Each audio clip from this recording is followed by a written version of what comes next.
me back to the place I know, with the mystery shack and the forest gnomes. I'm already packed, so come on, let's go. Don't get me started, my heart's in Gravity Falls. It's Pride Month! Could all my trans peeps in the house say hell yeah? Hell yeah! Could all my bisexuals in the house say hell yeah? Hell yeah! Could all my asexuals in the house say hell yeah? Hell yeah! Welcome to Mystery Shack Look Back, a nostalgic time capsule and no spoiler book club of the original Gravity Falls fandom. We are your curators. I am Ella, currently being mimed by David Spencer over Zoom. I am Charlie. I'm going to look at Zoom real quick to see if anything funny is happening. Okay, now David Spencer and Michael Hunter are doing kind of a bob back and forth while I speak. However, Alexa is being polite and patient and a good listener. Thank you. Aww. This is why she's got Docent of the Month for, well, I guess, a straight year, huh, Ella? What? I've been Docent of the Month. Docent of the Month? I didn't even know this was, like, in the running. It's because it's never been put up for vote at all. Alexa just wins by default. Yeah, we didn't tell anyone because it was always going to be Alexa, so there was no point. Thank you. Kyle Carosa specifically has been purposely not running for Docent of the Month because he thinks Alexa deserves it. So the fact that you two are so shocked of it, I don't know, maybe you're being unfair to her. I agree. You know, it's just that Michael and I have spent the last 2+ years of our podcast lifetime under the shadow of one Alexa Cuizon. Yes. And I'm not saying that Alexa Cuizon doesn't deserve all the love that she totally gets. Does, but yeah. We're a museum. If you have history that's been erased, talk about it here. What is your history of podcasting? Fhqwhpods / pod parents? / Mystery Shack Look Back docents who are... The whole history... When I was like 9 or 10 years old, I got a cassette tape recorder, and I spent so much time just recording myself pretending to be a radio DJ and into this cassette tape. I started doing a little radio show, I called it, called Very Stupid Stories with Very Expensive Broadcasting. And that was my first podcast. And then I met Michael in high school. One day I was wearing a Trogdor shirt, and David was like, "That's a cool shirt." And I was like, "Cool." And I also had like a disposable camera, and we ended up just taking a photo with it. But the other part of it was that we were in a school play together. Mm-hmm. That's actually how we officially met. Because that entire interaction when I was complimenting your Trogdor shirt, I was probably seething with rage and jealousy You were while like, talking "That's to you. a nice shirt, Michael." Yeah, because I was like one of the only freshmen. I was doing a little small bit part, and I was like, "Oh, I'm getting my foothold into this drama scene." You know, when you're a freshman in high school and trying to establish yourself, and then all of a sudden, in comes this Michael Hunter kid who gets cast late, like 2 or 3 weeks into working on it, and everybody loves Michael, and everybody just thinks Michael's the coolest person ever, and all the seniors are just like, you know, treating Michael like they're some kind of Fhqwhpo god. Yeah. And David was like, "This is the type of person I would hate to drop everything the second we turn 18, drive through all of Canada and America, stopping at every Taco Bell along the way, and move to Los Angeles with." True story. Yeah. And then he changed his mind on that, I'm to understand. Mm-hmm. And now we make podcasts together. Well, wait. That brings us to Los Angeles, where you two got a job at a wax museum. Alexa, what happened then? I was like, you know what? I have to leave San Francisco and go back to Los Angeles. I don't know what else is out there for me. So I went on the Craigslist and said, "Oh, the Wax Museum is hiring. That sounds fun." You didn't sound very excited. Oh, the Wax Museum is hiring. That business is a booming. Yeah. Well, I took pictures there before. And then you fell madly in love with a sad employee. Yes, exactly. What is pipedreampodcast.com, David? Where did that name come from? The name? Oh my goodness! Well, that came from the first podcast I made was podcast about movies and the second podcast. Yeah, that you sorry, made. the second. Actually, technically, this was like the 5th podcast I'd ever tried to make. Yeah. Because I mean, maybe even more. 5 podcasts? Maybe more. Oh gosh, in high school, I tried to make a board game podcast, and I recorded one episode about Rock, Paper, Scissors, Lizard, Spock. Oh. And I tried to make another podcast Quaint. about the card game Munchkin, just a podcast all about Munchkin, Yeah. because I was very into that in high school. Anyways, but no, so I did the first one that I ever released on the internet for other people to hear was Okay. called This Is Not a Film, which is, of course, a reference to Ce n'est pas une pipe. Mhm. And so that's where the name Pipe Dream comes from. Oh, we're big Ce n'est pas une I pipe, am, yeah. It's in, fans Mhm. It is in the background of Ella's senior thesis. it is. It is in the background of Slam Poet, Slam Poet, which is viewable at the link in the description. but that's just not a by the pipe way. either, of course. That's not a pipe. Well, no, it isn't. But you Neither could is. say that Neither of them are. it's You're like just the dreaming dream of the pipe. Exactly. It's the dream of a pipe, exactly. Michael and I were talking about doing a podcast where we wanted to the idea was just celebrating internet people, because at the time I was a big fan of Red versus Blue, and this was right around the time that Monty Ohm, who's a big part of Rooster Teeth, passed away suddenly and unexpectedly. And I was having this feeling of like, oh man, this is like somebody who's not going to be appreciated by like the wider film community. And it would be really cool to like celebrate these kind of internet people as if, as the same level as, To give it that, any the other kind of legitimacy filmmakers. that it deserves, yeah. One day when the pandemic started up, we were like, you know what we never did? Because we were talking about Thank You Internet a lot. And I was like, the one episode that we never put out was the one about Homestar Runner. And we talked for like over 2 hours about Homestar Runner, and we just realized like after it was like, the conversation was just so rambly and not focused at all. Well, this is when we weren't even sure what Thank You Internet was going to be. It wasn't it wasn't supposed to be an interview show at the time, because we didn't think we'd actually be able to talk to anybody. And so we kind of sat around talking about it, and then one day we were just like, let's just do this. Let's just make the Homestar Runner podcast. Yes. And we had been talking about doing a Homestar Runner podcast for like years, probably. Yeah. There's a bunch of podcasts that we just have been talking about for forever. Oh, yes, and of like course, I had the name Come On Fhqwhpods for a long time before we actually recorded That's exactly it. what happened with, I had the name Mystery Shack Look Back for years. We came up with that for a podcast we never really did anything with in 2017. Ooh, there you go. Mystery Shack Look Back. I think I had it in my head probably before the show even ended, and then once the show ended, I was wow. like, hey, I've been thinking about this, and then we tried it, didn't really go anywhere. Yeah, we did. We recorded 2 episodes. They were out there. We've tried to bury them. Please don't go looking We for were them. both too busy, and also it wasn't long enough from the show ending. And it wasn't really interesting, in my opinion. Well, then, okay, so what was the decision to make a Discord server for Come On Fhqwhpods about? Well, well, I mean, that was just to more or less bring people in from the community, because we Is it your first Discord server? Yeah. Or did you have- this is our first foray in the Discord. So in that Discord server, your users Thunderlina and Miss Jukebox 8 recommended you check out a biopic about Homestar Runner. What happened then, Michael? Oh, well, I had to screen it to make sure that we didn't get any spoilers for Alexa. Oh, yes, of course. And when I watched this amazing biopic, I realized that I was watching the love child of someone who was a much bigger Homestar Runner fan than me. Love Child is when you're talking about the fusion. Do you mean Labor of Love? That's what I meant.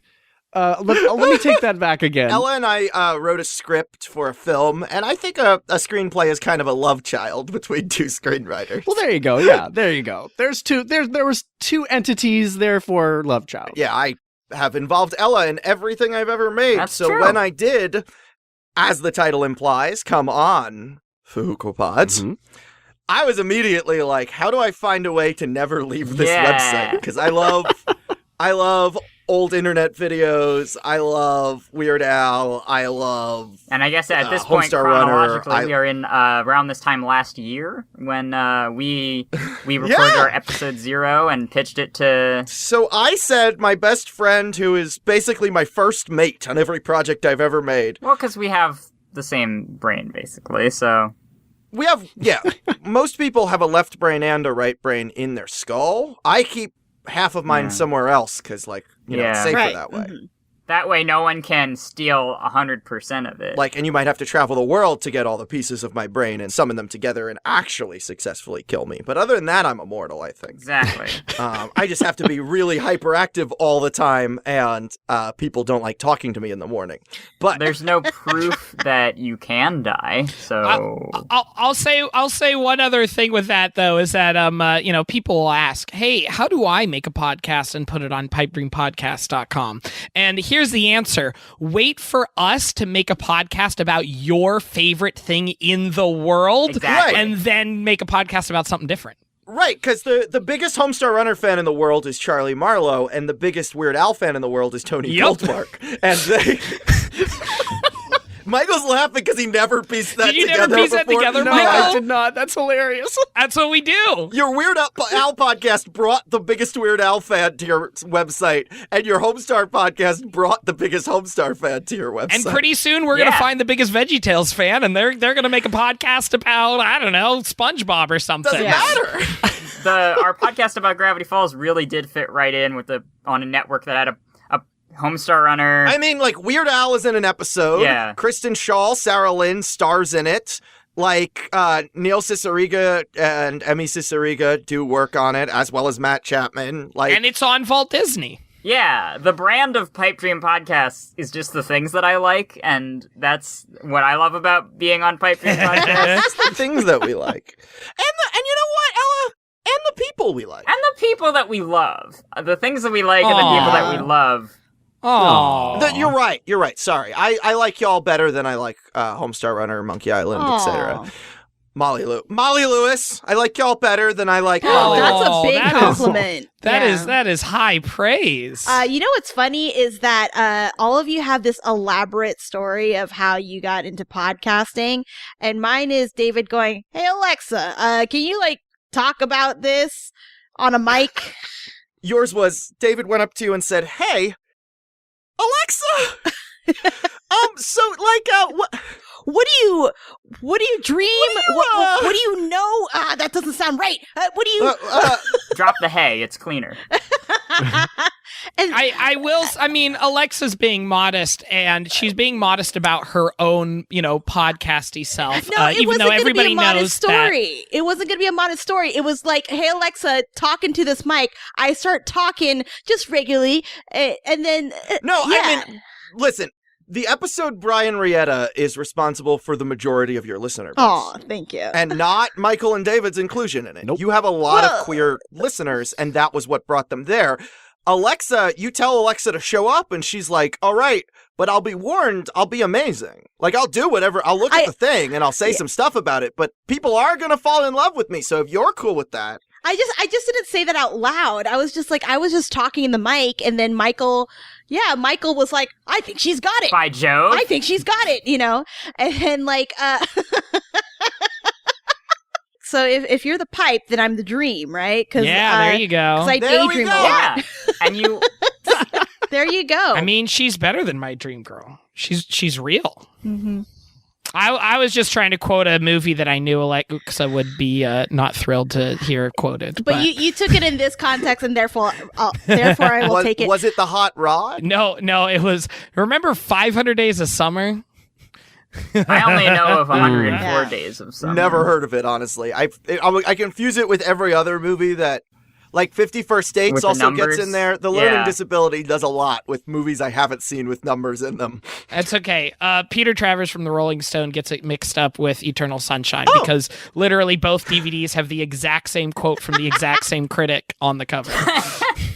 Well, 500 Days is very explicitly not eternal. So, going back to our path to Pipe Dream, when the time came to have our own spot on pipedreampodcast.com, it was the perfect, because it was it was the year before the 10-year anniversary of Gravity Falls. It was the perfect time to bring back that concept for a Gravity Falls podcast that we have and make it more intentional, more of a proper look back at the fandom, and it was long enough that Gravity Falls was becoming nostalgic. I do a lot of Gravity Falls videos, and I had seen a way people talk about them change. Because when I would make videos when the show was airing, people would know that Dipper and Mabel were from California and would go home eventually, and where Stan and Seuss were in the series finale, and how, they would need to, not everyone's in the same aspect of their lives. This is, supposed to be the sunset of Dipper and Mabel's childhood. So things are going to change from here on. And people just know the status quo of the mean amount of episodes rather than of the beginning and end of the series, where they are just couch crashing effectively.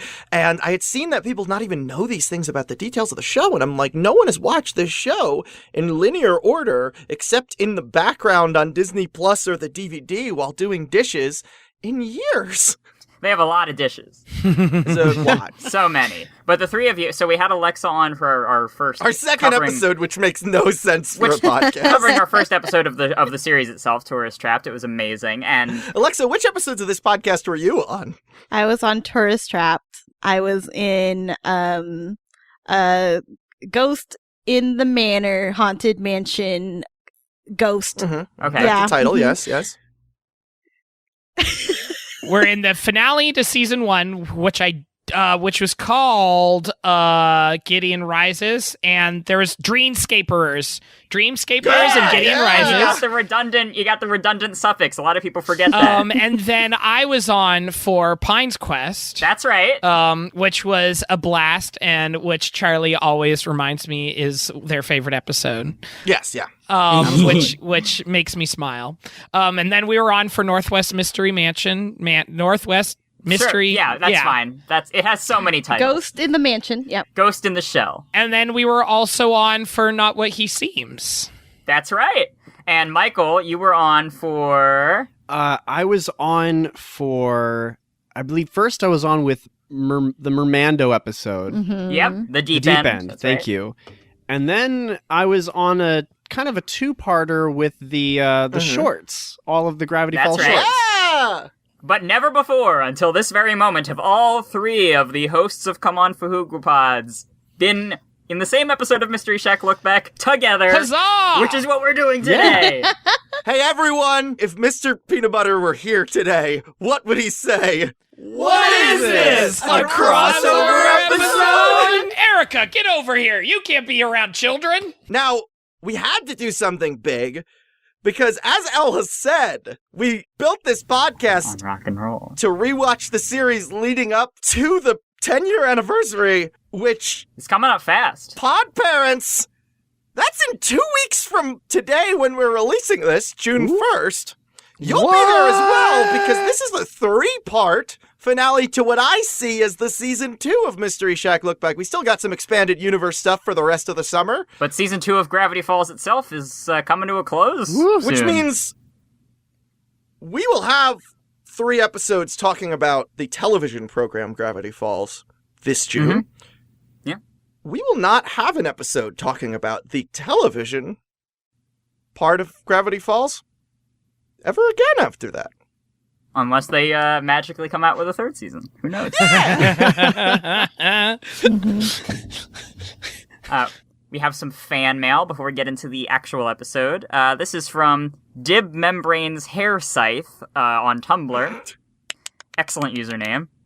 Brava. They say, the first thing I'd like to say is that I love your podcast. Thank you. Oh, That's sweet. me too. It's one of the only reasons I still have Spotify other than making banger playlists. I bet they are. You know what? I bet they are. Did you know that there's this amazing free app you can use called Podcast Addict that is like way better platform That for won't listening play to. ads that they don't give you money from? Wow. Yeah, And it's like there's so much control you can have over how you make your playlist and everything. I mean, again, the fact that they're listening is what's most important. But I'm just saying, I you've get got it. options if you do want to leave Spotify. I do have some comments about your newest episode, which at the time of this email was Roadside Attraction. By the way, if you want to send us an email, this was sent to mysteryshacklookback@gmail.com. Yeah, if you want to send us an email, you have an additional 7 chances to do that. You can still send us emails after the podcast ends. That's We just true, won't that's be true. able to Well, record we it. will read them. We're not going to close the email. When you say that somebody has 7 chances, I'm imagining them like loading a piece of mail into a trebuchet and like, okay, I gotta try to hit Mystery Shack. I missed 6 more chances. The episode honestly resonated with me as an AFAB non-binary person person who, when I was Dipper's age, identified as a trans boy, and since his experience reminds me of him, that's how I headcanon him. But I completely respect the Dipper is a trans girl headcanon. I don't know if either of us... That was more me as a feminine non-binary person saying I relate a lot to Dipper. Us as trans femme people also relate to Dipper, but I do agree that if you're gonna... The headcanon that makes the most sense to me is that Dipper... I think Dipper is all kinds of trans because the only way that is contradictory is if it is in real life. Yeah, but Dipper's not real, so we can do whatever we want. Either way, I'm getting a little off topic, but the whole using people for their bodies plot point, keeping in mind my headcanon, reminded me of my own experience as a 12-year-old first watching this show a few years after it ended. I'm in high school now. I'm sorry to hear that. My condolences. And my experience as a young child on the internet in the early 2010s being exposed to a lot of toxic masculinity. The way Dipper is pressured to give in to this traditionally masculine look at romance where the partners themselves don't really matter and it's all about getting lots of girls reminds me of my own experience being about 10 or 11, sucked into all these weird anti-feminism YouTube channels in the days when YouTube wasn't super controlled or censored. Since at the time I didn't know how to process my complicated gender dysphoria and just identified as male, I tried as hard as I could to be masculine and just came out of it with more gender dysphoria. Identifying as non-binary feels like a second transition. But back on topic. I personally see Dipper being pushed into toxic masculinity to feel like a real man as part of some people's trans experience. Mm-hmm. Absolutely. For sure. I don't find it out of character from this standpoint for Dipper to want to be more manly by dipping a little into the picking up chicks thing. I would find it out of character if he continued this sleazy attitude past one episode, though. This kind of leads me on to my next comment. Bi/pan Dipper. I can explain! I think it's a pretty established fact that Dipper sees Wendy as a role model, and it's another established fact that Wendy is bisexual. Like, this girl is not straight, and we know it. I personally see Dipper's thing for Wendy as not wanting her romantically, because of course not, he's 12 years old. I see it as Dipper finding a role model in someone who is more comfortable and open with her queerness. She's probably openly bi in this universe, that's just how I see it. And we agree. She is. No, that is confirmed by word of God. When someone asked Alex if Wendy was bi, he said it would be really weird if she wasn't. But also we agree that his attraction to Wendy is more about like gender envy or an idolization of that. I see it as a bi people just attract more bi people thing. Like, I don't see cis straight dudes with bi pan girls incredibly often. Besides, I can see Dipper liking Panic at the Disco and having a crush on Ryan Ross. That's just my personal headcanon, but of course, it's more of a character thing and not a shipping thing. I'm really glad for someone to come and say that they find the shipping of children is weird, though, because I really agree. It was such a shock being in my edgy phase and starting South Park and, like, its entire online fan base was shipping drama. Like, on one hand, yeah, I find the existing relationships very cute and endearing, but having actual arguments over what fictional 9-year-olds you want to make out with fictional 9-year-olds? Ew. I don't mind adults shipping minors in like a, oh, they're just little guys way. But being genuinely really invested in the relationship of anyone under the age of 15 and starting arguments over it is just weird. Mm-hmm. Like, full-grown adults should not care about 12-year-olds' relationships in such a serious way or sexualize them in any way. It's not okay. And it's shockingly weird how often adults do this with real life children. Oh, Yeah, with celebrity kids, yeah. relationship culture. Yeah. Brangelina and paparazzi. Or I'm just also talking about parents and teachers that I work with who will do that with their own kids. Is that your own little girlfriend? Oh, look at you. Yeah. Wow, what a ladies' man. That looks sinful. Shut up, lady. It is not okay. And I am glad to see you guys acknowledge it. Yeah. I do totally endorse silly and fun crossover ships, though. Oh, absolutely. Found a small community of people crack shipping Dib from Invader Zim with Dipper. I would argue that that's not crack shipping. They're soulmates. It makes total sense. I've been endlessly entertained with the silly and fun aspects of this, but I have found a concerning amount of people treating these children as adults. Nothing is safe. Also, Autistic Pines family, nothing can convince me otherwise. You are correct. I'd love to hear your thoughts about neurodivergent Dipper and Mabel, since there are a lot of headcanons about it. I've actually heard a lot of people using everyone in the Mystery Shack stan for Dipper, Mabel, Wendy, Seuss as examples of how autism actually manifests Yep. to get away from the stereotypes. Like, it's actually, like, I work in special education. It is actually incredibly a productive way to look at it. Again, love your podcast, and I'm very sad it will be over soon, and hope you have more podcasts in the future. We will. If you don't mind random, unrelated questions, what is your collective opinion on Johnny the Homicidal Maniac? That is the comic that Jonan Vasquez made before Invader Zim. I am one of the only few people in the world who watched Invader Zim as a child, because I was in the demographic, because I watched the commercials for it and it looked good. It did not do well in ratings, which is why it was pulled. So very few children who watched Nickelodeon did it. So I know that when the creator was a teenager, he made a very edgy comic, and that's why Invader Zim Is like that? that's why he got offered a TV show, and that's why it's like that. Yeah. But because it was my fandom when I was like 10 and 11, I haven't really looked into a lot of Jonan's other works, because it's the difference between how I engaged with Gravity Falls, checking out Flight of the Conchords and Freaks and Geeks, and how, a lot of our younger listeners engaged with it. Any of the Fhqwhpods familiar with Johnny the Homicidal Maniac? No, not enough to have an opinion, certainly. Okay. No? All right. Yeah, me neither, unfortunately. But Sorry. Charlie and I, we like Zim. We love a good Zim. P.S. Thanks for introducing me to Molly Lewis. It's the best music I've heard in a while. True. That is just factually accurate. Well, thank you, Dib Membranes Hair Scythe. Thank you for that wonderful email. Now, Fhqwhpods, who art in heaven, who art in free country. hallowed be thy names. Yes? What, pray tell, happened at the end of the previous episode of Gravity Falls? Because we took a little break to talk about this stupid video game called Legend of the Gnome Gemulets. Which Ella hates. I hate it. It's bad. But what happened at the end of Dipper and Mabel versus the Future? Wasn't there oh my gosh, what's his name? That guy. Time Man. I've got a time. Yes. That's what he sounds like. Just know that there was Time Man. Michael, David, do either of you remember the Justin Roiland character's name? Morty. Oh, I remember his name. I'm just waiting to see how much more weirdness Alexa can come up with before All right, I Alexa, correct keep her. spitballing. Try and Blendon guess. Blandon. Yeah! Blendon. That was the one. Thank you. So what did Blendon Blandon do? He was like, oh, no. That's true. Okay, Michael, why don't you field it from here? Again, it's been a minute since I've actually watched this episode, but didn't he approach Mabel? Well, it wasn't Blendon, was it, David? Well, no, of course it was. It was Bildon. Bill It was Landon. Bill Blandon. Blandon. Bill Blendon. Yeah. Bildon. Bildon. In a building. It was Blendon blended with Yeah. Bill. So it was a Bill Oh, blended it was blender. a blended Bill and Blendon. Yeah. That Bill blended with Blendon Blandon was sure not bland. No, it was not. No, it wasn't bland. It was rather exciting, because I really think what happened there, David? What did he do?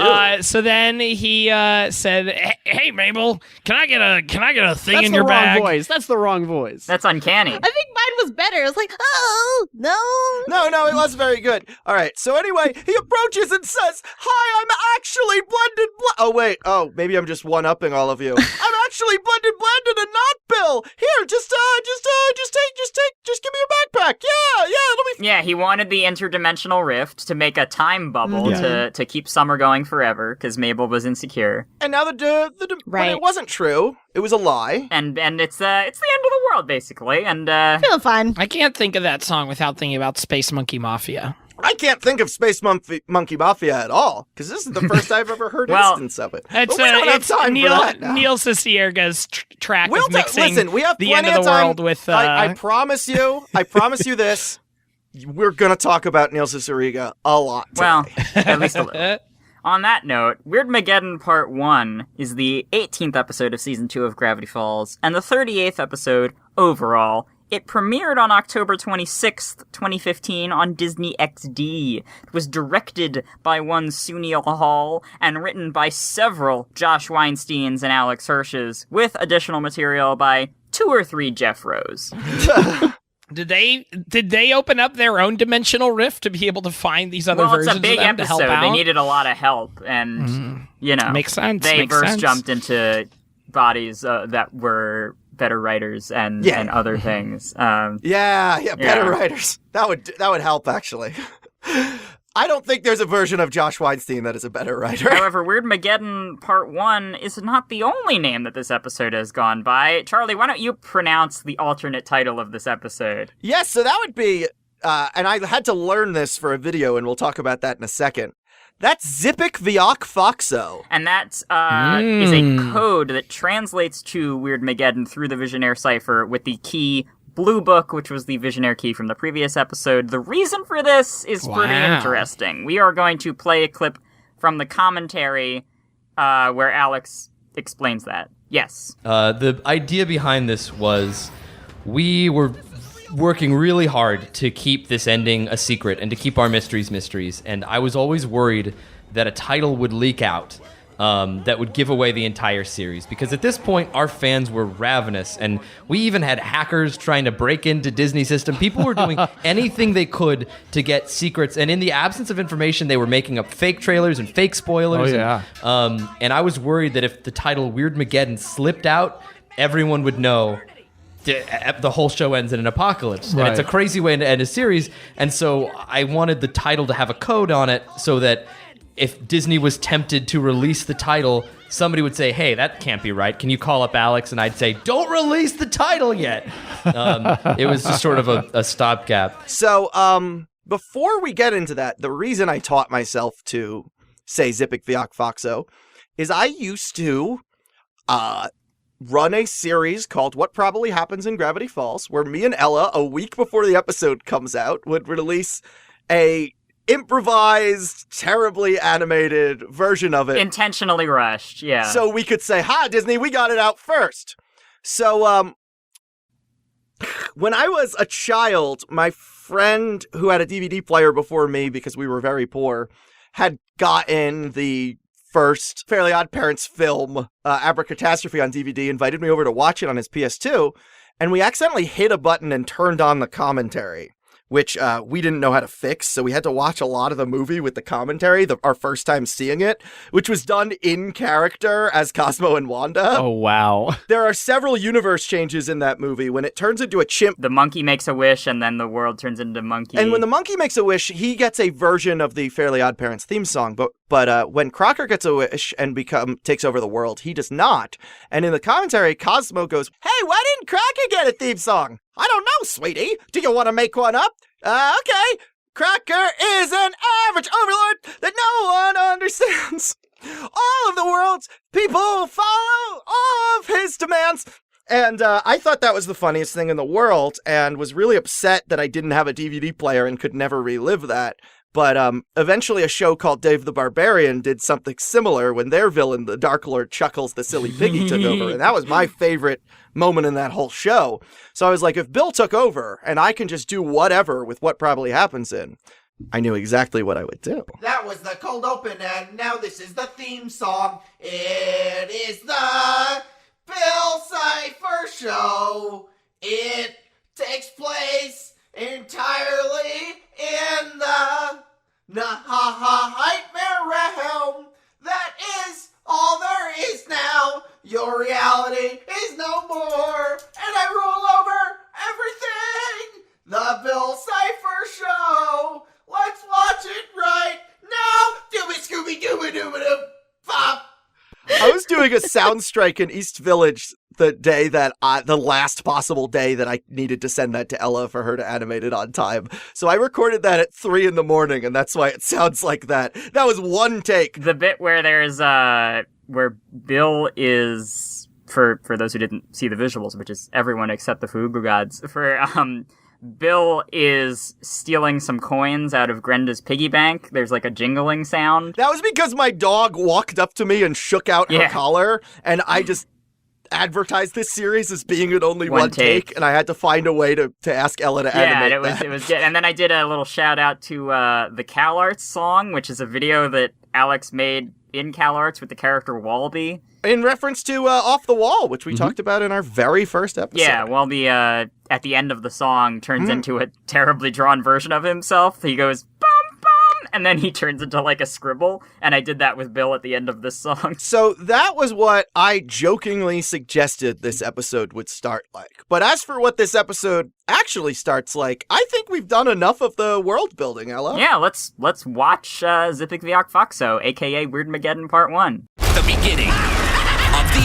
end. I'm going to find you. I'm gonna run like a coward now. Is coming. This cataclysmic event, which some are calling Weirdmageddon or the Odd Apocalypse. New Gravity Falls, Monday, October 26th at 8 on Disney XD. So we just watched Weirdmageddon Part 1, We sure did. also known as Fhqwhpods. Yeah. Hey, Alexa and David, And Michael. what did you think of this? Hey, Alexa. And us. What do you think of this? Yeah, the whole theme song this episode, because Bill has taken over the world, it gets Billified. It's so and, good. I mean, who could have seen that coming? Right. Who could have seen Kudos to that you, Charlie. coming? That was Yeah. great. So at this point in the fandom, they started legitimately referring to my channel as The Prophet. And you did profit. You profited. Yeah. Yeah, no, what probably happens in Gravity Falls was the thing that got me enough YouTube ad revenue to get my first payment threshold. They don't pay you unless you get $100 or more. What a and you're- great system. All right. Sounds like, yeah. I mean, it's great for that you I know. achieve the goal. Not that Yeah. not that Yeah, the it's great Not system that that I the is that. got goal the money. existed in the first place. It Yeah. was created Right. that way. Yeah, you haven't made enough money to get money yet. So what's happening with Mabel right now? Well, we actually don't know. She's in Yeah. a ball, as far as I'm concerned. She's in a large jawbreaker, because that's where Mabel would be in a lot of people's eyes. Yeah, a candy. there's no Kristen Shaw in this episode. Exactly. Oh, yeah. That's That's the first true. one. This is yeah. Wow, I didn't even think about I that. think when I heard that this was going to be Weirdmageddon, I had a thought of like, okay, but how weird is a children's cartoon really going to get? Oh, And they how weird! How about I shuffle the they functions did of not every hole in your disappoint face? on the weirdness. Yeah. I was thoroughly impressed. As somebody who loves weird animation. I mean, my favorite movie of all time is a Don Hertzfeldt movie, and that's some weird animation. I was thoroughly on board with this. There is a moment when we were watching this. There was a moment where David like verbally was like, "Yes," and like it was when Nathan Fillion's character gets his face all like. Oh yeah, the all- face. Yeah. Alex once asked Robert Ryan Corey, who designed Nathan Fillion's character with his face rearranged. He asked him, "How are you so good at drawing monsters?" And Robert Ryan Corey responded, To draw monsters, you must know monsters. and to be fair, as a rich capitalist, he was a monster. "Oh, I loved how much David laughed at yup, that joke." So good. Yeah. Where it's like a new evil overlord came out, and the billionaires of the world, or the Nathan Fillionaires of the world, were like, "All right, well, that's who we're subservient to. Then. That's our another whole thing thing." Yeah. we don't expect a children's cartoon on Disney Channel to go that far in. Two of those back to back, Yeah, like yeah. anti-capitalist statement and body horror Yeah. in the same like. I will tell you, though, the weirdness actually did not go as far as they wanted it, because it was originally supposed to be initially advertised with a villain song. And it made it all the way to demo by one Neil Cicierega, aka Lemon Demon. What was going to be in the episode, right? It was going to be in the episode for a number of reasons. One being Alex can't really sing in his Bill voice. It was But cut. I feel like mainly cut for time, and also it would have been hard. Yeah, to... it was like, we need to know what to cut from time. We've been having trouble recording this. It hurts to record. Yeah. Let's just not have to record it, sort of deal. I like lyrics. Me too. Today's just so wonderful. I feel like chuckling. Ha ha ha. I feel all fuzzy inside like a duckling, full of tarantulas. And now that I'm here tonight, it's gonna get weird.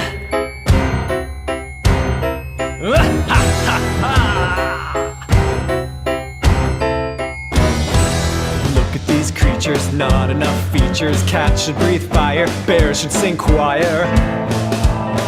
Very nice. Look at this tower, under my power. Look at these people, puny and feeble. Ooh. Look, I'm just a triangle trying to save you. from the delusion society gave you. Gravity's a lie, and so is the sky. Trust in the all-seeing, all-knowing eye.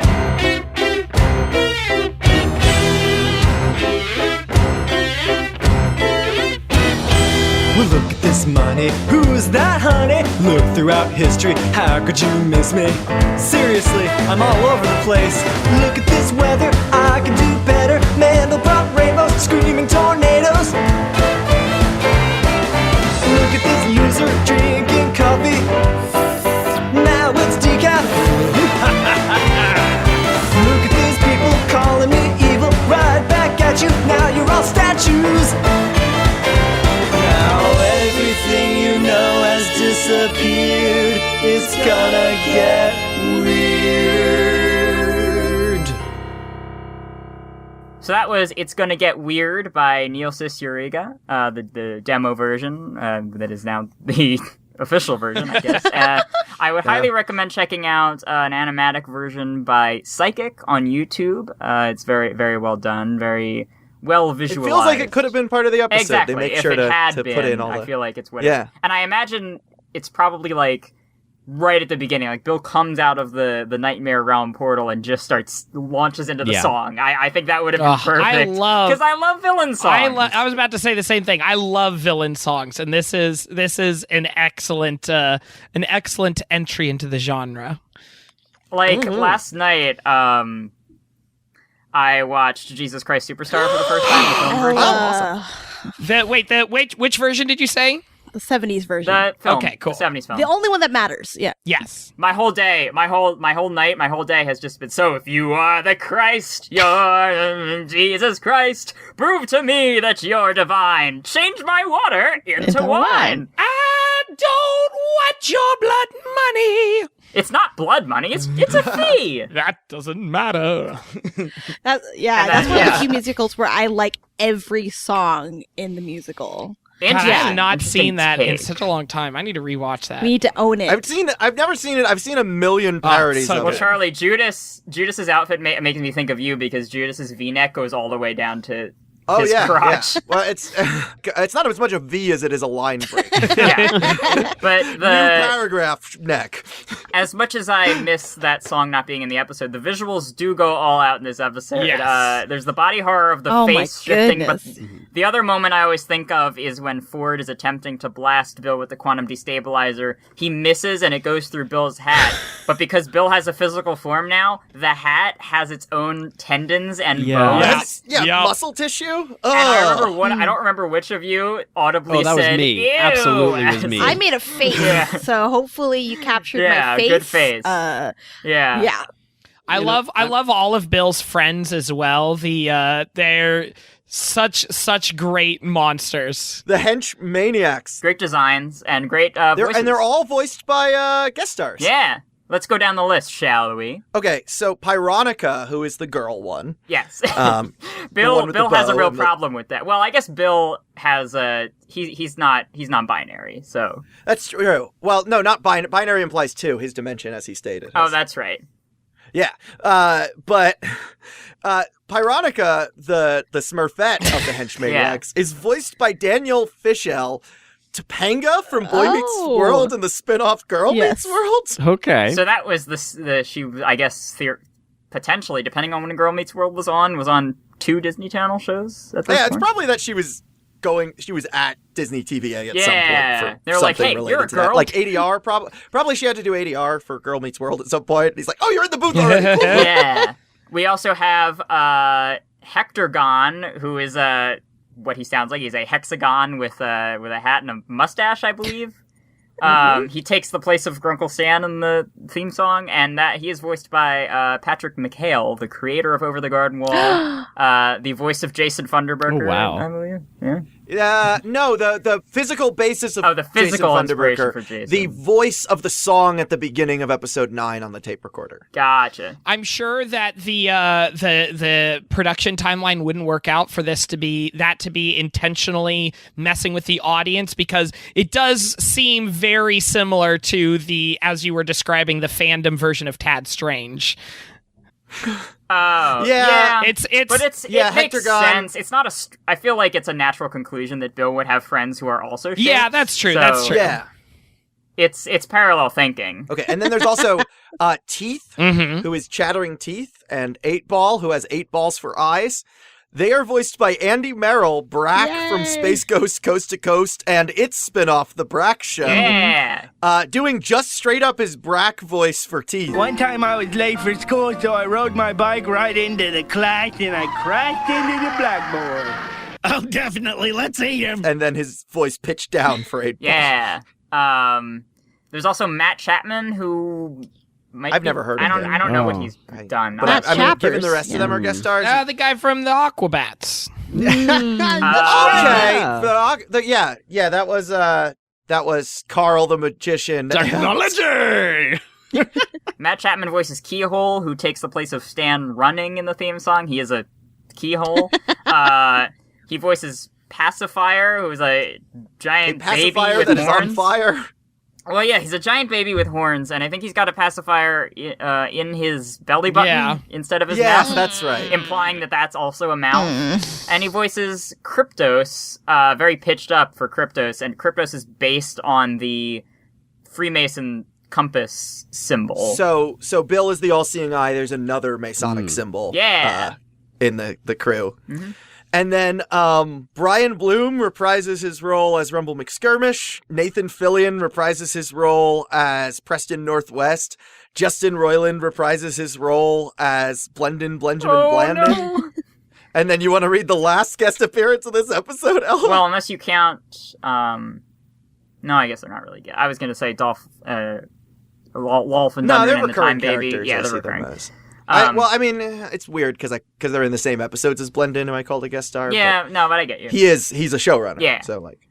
The final cameos of this episode are on-camera live-action cameos from Jason Ritter and Linda that was Cardellini, so the voice cool. of Dipper and Wendy, when they travel into one of Bill's weirdness Brilliant. bubbles. I also really love it whenever whenever animation messes with different styles like that, or when live action does like an animated thing. That's why in my film Funny Business, I have a random puppet that was voiced by Charlie. Yes. I just love cutting to live action or cutting to puppets. And, or I mean, cutting to- it's got everything everywhere all at once vibes, right? Yeah, absolutely. And I was going to Exactly. say that, like, I feel like the live action versions of the animated things is a great idea, but the one that I don't think I've ever seen before is the Money for Nothing music video CG. That was a good bit. Well, there's a reference to the Money for Nothing video in the episode Little Gift Shop of Horrors when the Claymations learn of the invention of CG. There's a newspaper article. The Money for about... Nothing video is kind of their go-to for making fun of CG. Because it looks really bad, you guys.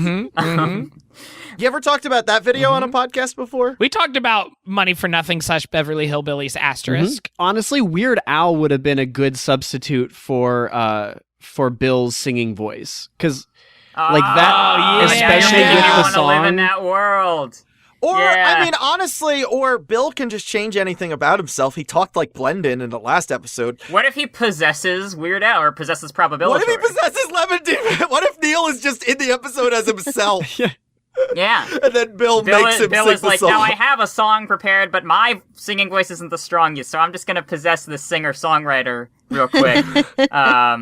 Yeah, that'd be pretty great. So, speaking of Brian Bloom as Rumble McSkirmish, Alexa, you noticed a little Kirby or I something did. It when was a the cubey arcade Kirby. came to life? There was a creature that was kind of square or cube shaped that had its limbs connected to its head. Yeah, so it's like when Kirby inhales Minecraft Steve. Which happens. Oh, wait, from time to That's time. a real thing. Yes. Yeah. The world is really weird. Well, this world is even weirder. I love how they redo all the art for this episode is new. All the character models are new. All of the backgrounds are new, basically. And we go inside Gravity Malls, which we haven't seen in a while, which is Because you have to, because Dawn of the Dead, you have to have a mall as your shelter during the apocalypse. And that's where we meet my new favorite character. Bodacious tea? Bodacious tea. Bodacious tea. Okay, so we have a single letter as his name combined with an adjective, a period aesthetic adjective, an 80s aesthetic adjective, and then a single letter. And he has facial hair but wears bright colors. Gender vibes. Yeah, no, non-binary icon Bodacious T finally shows up in this episode.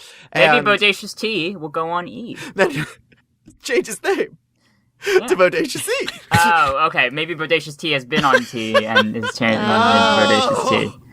And it was bodacious, honestly. It was a bodacious It's not like the experience all standard around. dose of testosterone. It's the bodacious kind. It's the bodacious. Yeah, Dr. Kraz and Dr. Zeiler prescribed it. Oh, that must have been it.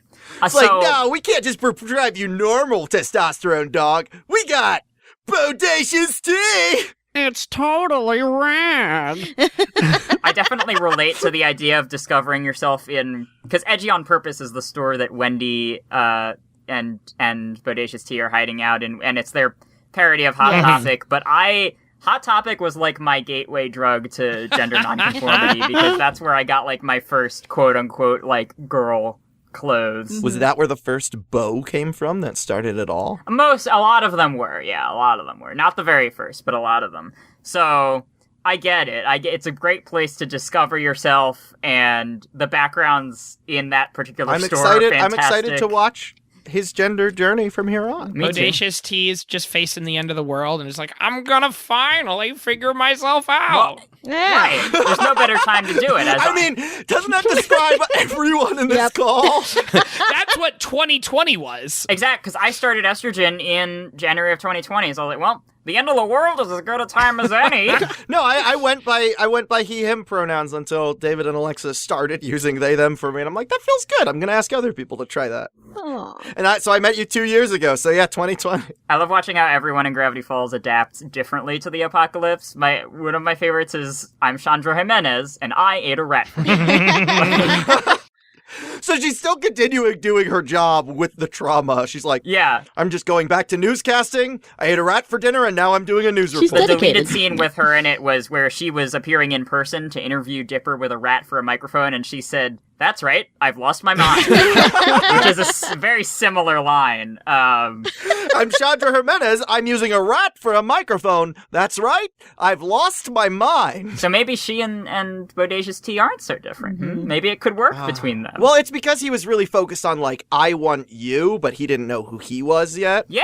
And now that he's made himself interesting and attractive, rather than focusing on using other people for his self-esteem. And, Gideon, now free from prison thanks to the deal he made with Bill, Gideon and his prisoners are now the discount auto warriors. Because you can't, like the Dawn of the Dead thing, you can't have an apocalypse story without some Mad Max. Yep. What I also love is Gideon's outfit here was from a scrapped episode idea where him and Mabel became rival country western singers. Oh my God, that sounds They only amazing. got down to that outfit, and they drew that outfit on the whiteboard, never came up with any plot points. But they're like, it's also a little Evel Knievel. We have it. Groundwalkers. They don't have wheels. David said, isn't that exact dialogue from the Floor is Lava episode of Community? And I'm like, it would not be an episode of me appearing on Mystery Shack Look Back without me referencing Community at least once. Or The Last Jedi. I mean, this whole episode gives me paintball vibes, honestly. Well, no, this is because the Floor is Lava, that was a different than the paintball. No, I know. I meant paintball is a genre yes, I get what of you're saying. episode, I get what not you're saying. paintball I get what you're saying. as the paintball saga. Yeah. Gideon's gotten even folksier. How do we feel about Gideon in this episode for Fhqwhpods? I think I'm just really impressed that Gideon was able to keep his shiny cowboy outfit so nice and clean. It's a little Dolly Parton. Yeah, a little Dolly Parton, you know. Little Dolly Parton, a little Evel Knievel, which I think describes Gideon as well. That's just impressive. And I think it's just because, you know, his crew loves him so much that they, like, even protected the wardrobe, you know? I attribute it to a people-positive management style. They give him his little baby seat. He's so really polite, sweet. too. He's like, yes, please. Yes, please. Yeah, I love that. It reminds me of my favorite bit one of my favorite bits in Little Dipper when his dad's like, "Want some ice cream? Do you pick out all the nuts?" Mm-hmm. Yeah. Yeah, he's just a little baby. He's just a little baby boy, and he has his philosophy major best friend, Ghost Eyes. I do strive for that friendship of Gideon and his prison crew. And Ghost Yeah, Eyes. Ghost- Wait, we just learned last week that Shmebulok also majored in philosophy. Do you think Ghost Eyes and Shmebulok were in the same classes? I think or they do you were. I think they're different year? Shmebulok was like, I see the world as Oh, they created a dialogue together, an Aristotelian dialogue together as a homework assignment. Ghost Eyes is like, I understand your point, my brother. But And then so Ghost Eyes is like, well, I personally see it as more like we are fish in this great sea. And then Shmebulok responds, Shmebulok! He's like, that is also an interesting way to put it. yeah. So Alexa, is that that's the kind of friendship that you want? Absolutely. That's the kind of dynamic? Well, also, I know we've talked a lot on this podcast about Hand That Rocks the Mabel and how Gideon's like, I need Mabel's attention. She is the one. And Mabel's like, hey, no, thank you. And he doesn't know how to cope with that. Yeah. And we finally kind of, with what Dipper learned with Wendy, he tried to kind of form a conclusion to that arc, and Gideon listened. Gideon Demption. I really like the way they did that, especially because, like, I think one of the reasons that really worked for me is because we saw it through the lens of Dipper just went through and learned the lesson that Gideon needed to learn. And so, like, being able to impart that on it was a really smart way, writing-wise, for them to have Gideon help them in a way that, like, it made sense and felt like it was earned. Yeah. And in season 1, it was like, Dipper is chasing after Wendy because that's a normal 12-year-old boy thing, but Gideon is a creepy villain. And here it's like, their actions were not all that different, but we could all learn and grow and change. Yep. And Gideon, I think what's key to it here is that in season 1, Gideon has a silver spoon in his mouth. He is the town celebrity. No one can tell him no. He is not used to someone telling him no. But the key difference now in Weirdmageddon, Gideon is someone's lackey for the first time. Gideon is working for Bill he's now. Bill's sheriff. Yeah. What a sheriff outfit, though, we have to say again. And so now that he doesn't necessarily get everything he wants immediately, he's like, oh, this is like how normal people live, and he's got to like recalibrate his whole... Yeah. Because he's a child. He's only lived for 9 years, and all 9 of those years have been incredibly privileged and entitled, and now... He's literally a minor. I'm literally neurodivergent and a minor. But yeah, I think people were a little split on the redemption. I think some people thought it was too fast, but I thought it was perfect. I thought they handled it well. It also didn't seem like a complete redemption. It just seemed like he was realizing something different to do in this moment. Yeah. Yeah, because he still has a prison gang. He's still not... It is a full redemption arc, but not for Gideon. Because this solidifies Dipper's growth. Yes. Yeah. Dipper is not just heard Wendy, has actually listened and taken the information with him. And I like how part of his growth is now helping Gideon along the first step of that same journey. But we know that Gideon still has a long way to go. That's right. Gideon is also, funnily enough, usually he's drawn with full 5 fingers because he has a wider arm than most of the kid characters. And it looks really weird with a finger missing. But now he has a finger missing. He's drawn with 4 fingers. Just wanted to point that out. I think that's probably because between season 1 and season 2, quantity of fingers became such a huge plot point, and there were so many fans in the 9 months they took off from working on the show at all that were maybe so they just wanted Gideon to clear has that 5 up. fingers, but After 6 fingers, and Dipper and Mabel have 4. I feel like it might also be that it's a storyboard artist who maybe hasn't drawn Gideon before. That also could be true, because they did. Gideon hasn't really been in season 2 much. And they had have to hire a whole new staff because of that 9 months they took off. Well, I didn't notice the finger thing, but you and I did notice what? The noise that he makes when he gets thrown into his goons. It's like a pig squeal, like wait. He's done it before. It's so funny to hear when Thurup Van Orman is talking about voicing Gideon. He's like, I'm not an actor. I don't know what I'm doing. But when you hear like Alex and Robert and Zeddy talking about Thurup's voice acting without Thurup present, it's like he's amazing. He delivers everything we need. He's hilarious. He is. I'm sorry, Michael, we didn't get to hear any of the folk songs about the Handyman of the Apocalypse. I know. I wrote one though. You did? So let's hear that.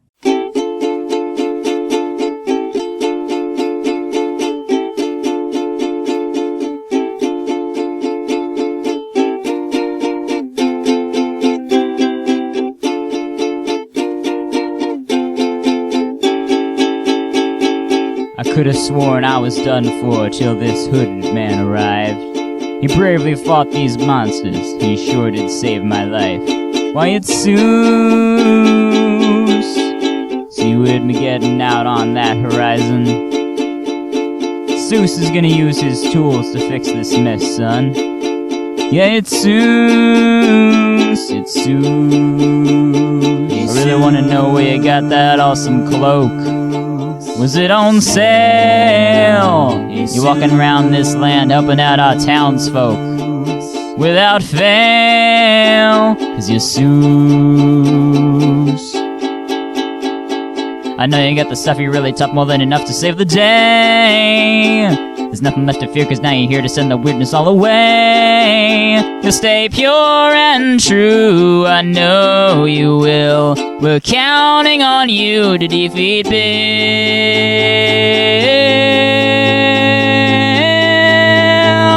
Now run before Bill's madness is set loose.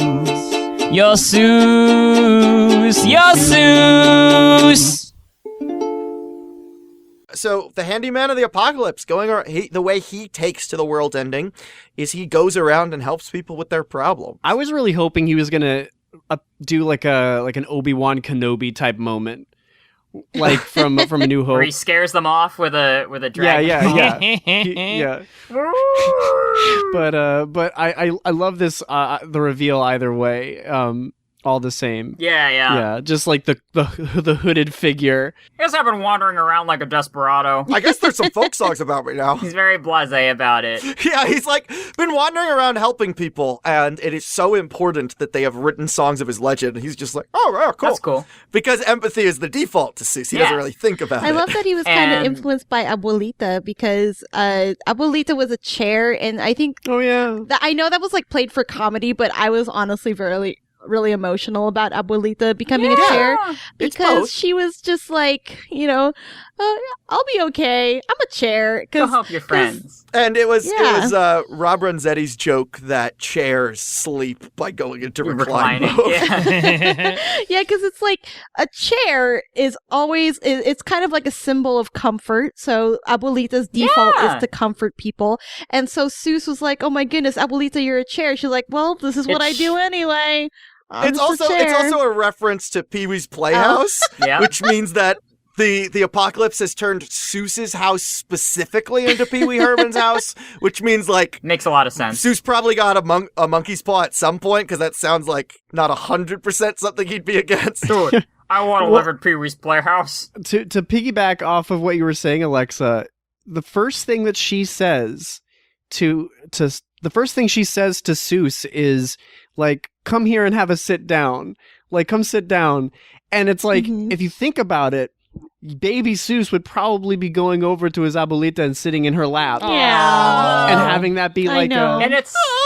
and that's why she's That's why he was like, I gotta go help people out there, because Abuelita just inspires me to... That's what Abuelita would do, and it shows that Seuss was raised right. I didn't turn into a chair, so one of us is a chair, one isn't. We had an episode about the person who declined to raise Seuss, but they didn't really emphasize who actually raised Seuss, which is Abuelita, and there's a little bit of it. She made him dinosaur cookies when he was sad. And she did threaten to tear apart his father. She was going to murder his deadbeat dad, yes. Yeah.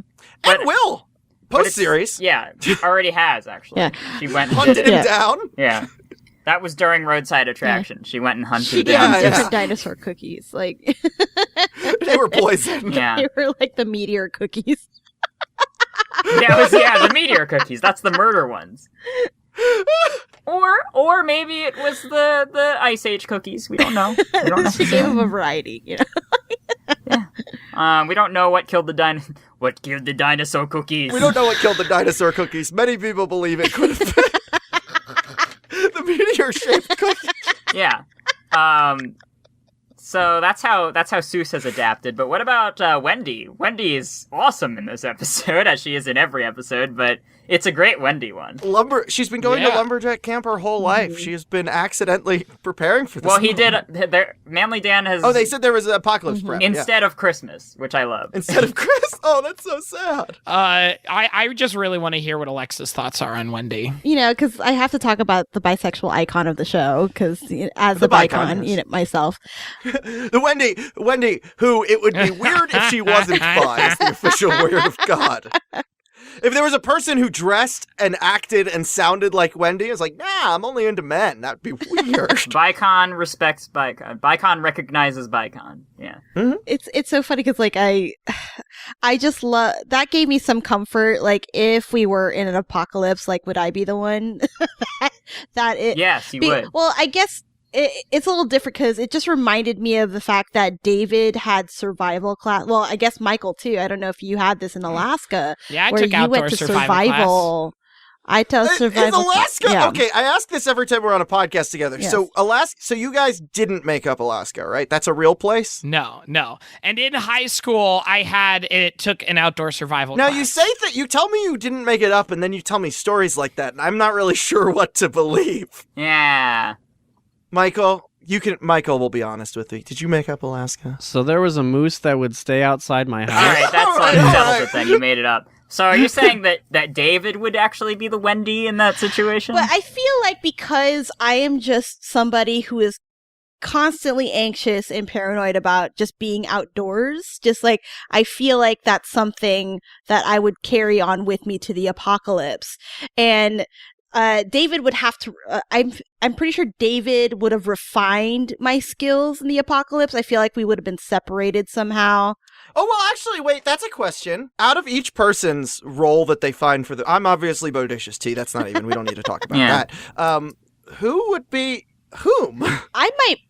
Michael, I think, would be the handyman. Absolutely. I was going to say, like, that's, I would even put on like a voice for it too. Like I would just, like no one would know me. I would just always have like that deep Texas voice. Oh yeah. You got it. It's like I'm Michael Hunter, the handyman of the apocalypse, as voiced by Sam Elliott. I'm not gonna say automatically that I would dress like Dolly Parton and Evel Knievel and have like a cabal of strong dudes following me around, but I'm not saying that I wouldn't. I'm not saying yes, but I'm not saying no either. Alexa, I actually think I know what yours is, but we can't talk about it yet. Okay, but I feel like I would be Abuelita, the chair, because I feel like, you know, somebody's got to take care of the house, and like that's just me in general. I was like, I always want to be the place that people run away to when they can't be at home anymore. You're know, like the healer. So I would be like, you know, Michael, go ahead and take care of people out there. If they need help, bring them back to my humble abode. Yeah, the home base. And they could sit on my lap. And honestly, David would be the dipper who is like, I will get all my friends together, and if we're together, we will know what to do. And there's that real sense of desperation, like sadness with a lot of the dipper stuff in this episode, because it's, again, no Christian Shaw in this episode. Barely any Mabel that we see visually. And like, we see, like, real quick Bill just taking away every tool that we thought that Dipper could use. We sure do. No Ford, no journals. No grappling hook. No grappling hook. Because it was definitely a thing that once that happens, it feels very much like the first 30 minutes of Endgame, where it's like, okay, now what do? We just, the thing that we thought we needed is gone. Like, literally, what could you possibly do? No lazy Susan to give you pies, you know, for survival. To bring it all the way back around, it's like the climax of Toy Story when they figure out how to light the rocket and then the match blows out. It's like, wait, what now? Or Back to the Future, I think, is probably what was taken reference for. Yeah, when they run out of gas and the cord and all that. Damn. Yeah. Hey, so it is absolutely impossible to accidentally trip and unplug a wire without running back to plug it in and hearing the Back to the Future theme in your head. It's a human function. So Stanford, after his attempt to wipe out Bill with the quantum destabilizer, or actually no, his plan is to knock him back into the rift he came out of, but that fails. Ford gets turned into a gold back scratcher Yep. So, yeah, the one who has all of the answers on what Bill is and what his plans are cannot speak. The information that he has cataloged already burnt to a crisp. Oh, no! And as far as I know, the only main voice actor who has an Oscar gets turned into a little golden statue himself. That's funny. Thompson is voiced by a nominee. Okay, well, so we can't use any of that stuff, but time travel. What about time travel? We can Let's call get it a time baby in and- there. Oh, he's dead? Time Baby is dead, and you need to move on. They killed Time Baby. As well as the question became of, like, Time Baby was just a joke when he first showed up, but it was like, oh, we've accidentally written something in here. We've accidentally written two gods into this series. Bill through finding the narrative, and Time Baby because it was funny. They established in Bill Cipher's Reddit AMA that Bill hates the Time Baby, so that's why he's like, oh boy, it's this guy. Well, there's an evil god, and there's a more neutral god. It mostly seems he's interested in, like, getting burped and, like, playing with blocks. And having tantrums if he doesn't get his way. And, keys. He's very into keys right now. Oh, him and Keel should hang out, actually. They don't have to be enemies. Yeah, Keyhole takes the keys. He doesn't want to be around Keyhole. Keyhole takes the keys. So that's why. So that's another reason that Time Baby's mad at them. Keyhole puts the keys through his keyhole, and Time Baby's like, where did they go? They disappeared. Where have you I do not taken see them. They are not within my view line. Do they still exist? Therefore, they no longer exist. I love that he's a time traveler with object impermanence. That is hilarious. Yeah. Because most things he sees, he will not see soon. But yeah, so we have no Ford, no journals, and no Mabel, and I love... And no gods. No gods, no masters. Except Bill. Well, Blandon left before. Well, what about Blendon? That's true. Blendon He got out of left time dodge before it got messy. So what's he off doing? He's trying. I would like to think first he has to breathe because he's probably like, I don't know what to do. Oh yeah. But he has to do meditation, breathing for about 3 years, and then he'll formulate a plan. But it's okay. Oh, geez, I gotta go talk to Rick. Yeah, he'll know what to do. An Ice Cube head, right, David? Yeah. Cell phones. I feel like narratively, the showing Blendon disappearing feels like it's a setup for Blendon to come back, but it also I'm Perhaps unsure about. Is it in Blendon's character to come back and save them? Yeah, he's kind of a coward. I mean, maybe he feels guilty for being, being a catalyst for this whole event, but also I totally see Blendon as just like, no, I'm going to an island somewhere in in the dinosaur times. I'm done with this. I'm gonna go somewhere with hair care products, though, ideally, right? Because he's got his pretty hair now. It's true. Some beard oils. On the note of the lack of Mabel, rewatching this episode, what stood out to me the most is the moment when Dipper and Wendy are on the roof just looking at everything, and the hopelessness is just sinking into Dipper, and Wendy gives him this amazing speech about how, he needs Mabel. They complement each other perfectly, and that's how they're gonna get out of this situation. There is still hope, and it just makes me go, physically, react, yeah! I love moments like that. The lack of Mabel is absolutely felt in this. All we see is this star, and everyone's just that is a symbol of hope in Gravity Falls. Mm-hmm. And then it ends with them stepping into it. Mm-hmm. And it to be continued. Mm-hmm. So we don't know what's going to happen next. Mm-hmm. But we can theorize. Well, wait, no. Okay, you're right. Actually, you know what? Is this our first time with 3 docents? I believe it is, yes. Come one, come all. Right this way to the Hall of Conspiracies.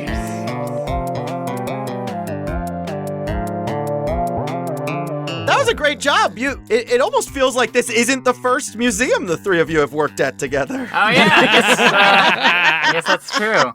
Well, right now we're actually using the Hall of Conspiracies as sort of a hideout because there's an apocalypse. Well, the Hall of Conspiracies is destroyed, but the Hot Topic's open. The Hot Topic's open. That's all that matters. I need a studded belt. So the first theory that we have... The first hot topic that we have came to us in an email months ago that I have saved for this occasion. 10 months ago we received this. This is from Emu Cook, and they say, I saw someone mention this theory on Reddit years ago. The theory was that Bill Cipher was just a partying teenager, and he'd be defeated when his parents show up and ground him for harassing the town and starting Weirdmageddon.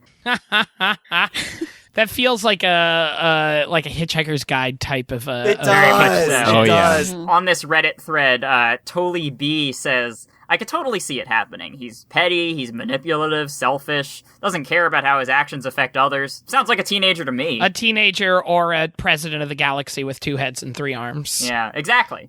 Keelaku responds, imagine if just as everything seems lost, a bigger triangle demon enters the fray. Bill Frederick Slifer, what have I told you about casting the apocalypse in the universes of others? Sorry, humans, he can be a handful sometimes. I hope he didn't cause much more trouble than you can handle. Now, Bill, apologize! But Mom! Bill Slifer! Sorry for killing many of you and destroying your civilization, humans. That's Wonderful. Wonderful. great. Bravo, everyone. Another theory comes to us from BC Awesome on the I subreddit think that's saying, probably because awesome. well, that's the reason for their existence, because awesome. Before Christ, awesome. Yeah.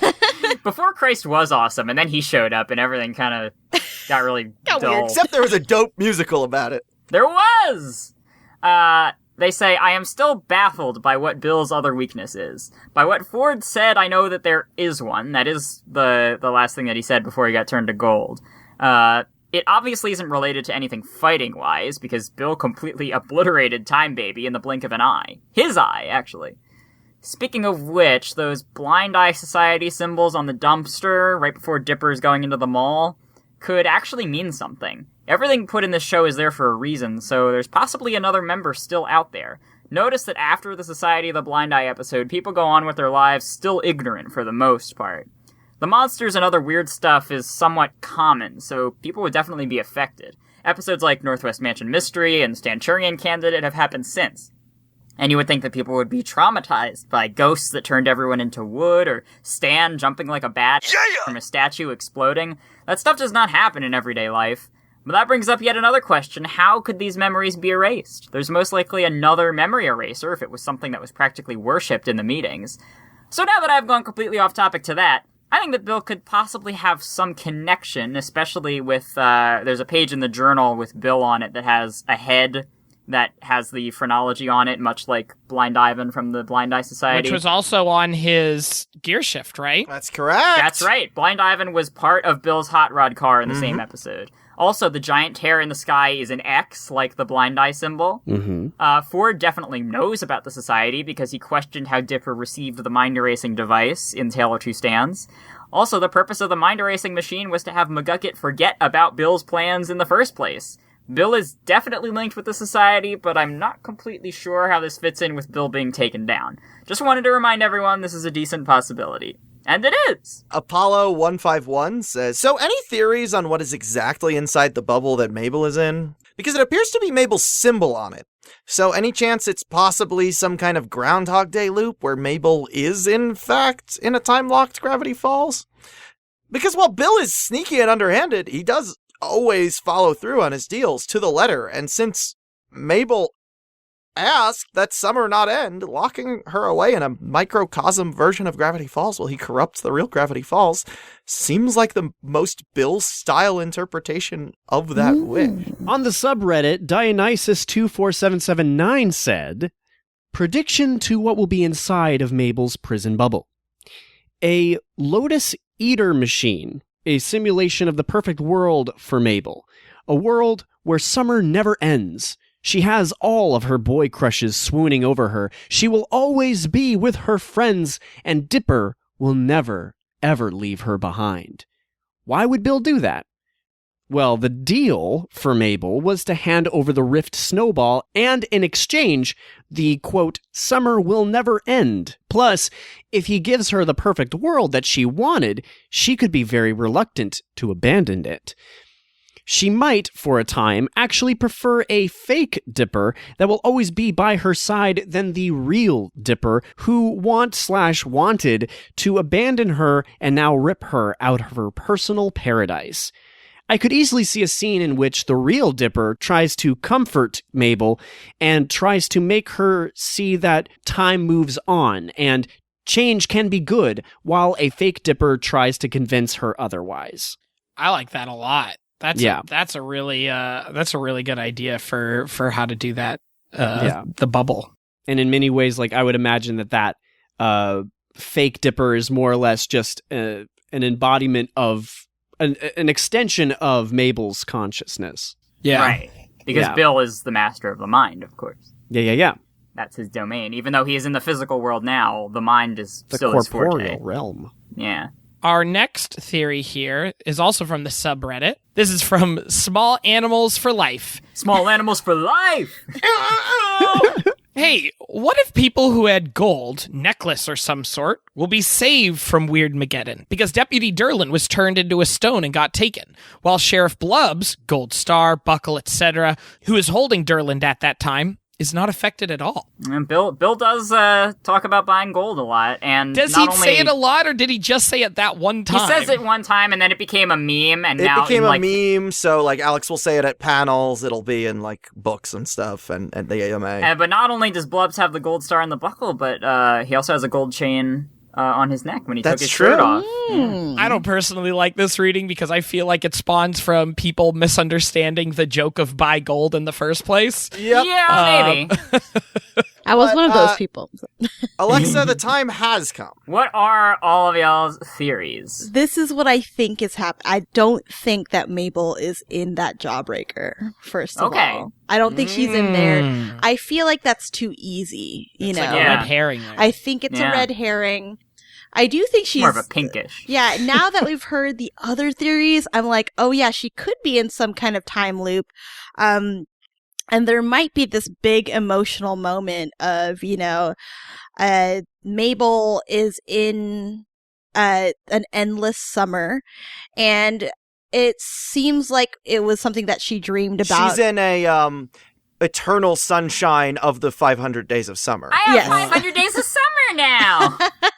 And then she's going to realize that it's not at all it's cracked up to be. She's going to be, and it's like the Dream Dipper. Like, he's like, yeah, let's go on an adventure. And she's like, okay, let's go on an adventure again. So it's like Bill has trapped her in this world, like some sort of a matrix, and then realizes that like we can't just make it perfect because then the mind will reject it. Originally, and they have to. I hate this place.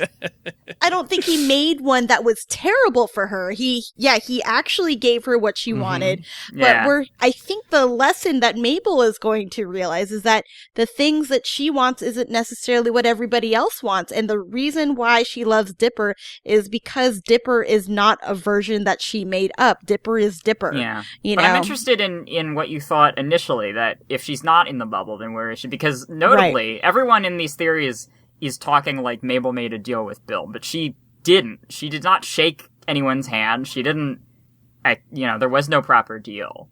Mm-hmm. So if she's not in the bubble, then what else could be going on, do you think? Another theory I had was she wasn't in the Jawbreaker thing, but she is like somewhere in the woods where she's not affected by everything that's happening in Gravity Falls. Like she's like deep in the woods trying to create her own type of world with the things that she has. Because I feel like if anybody's going to survive the apocalypse, it's going to be Mabel. She knows how to find food, right?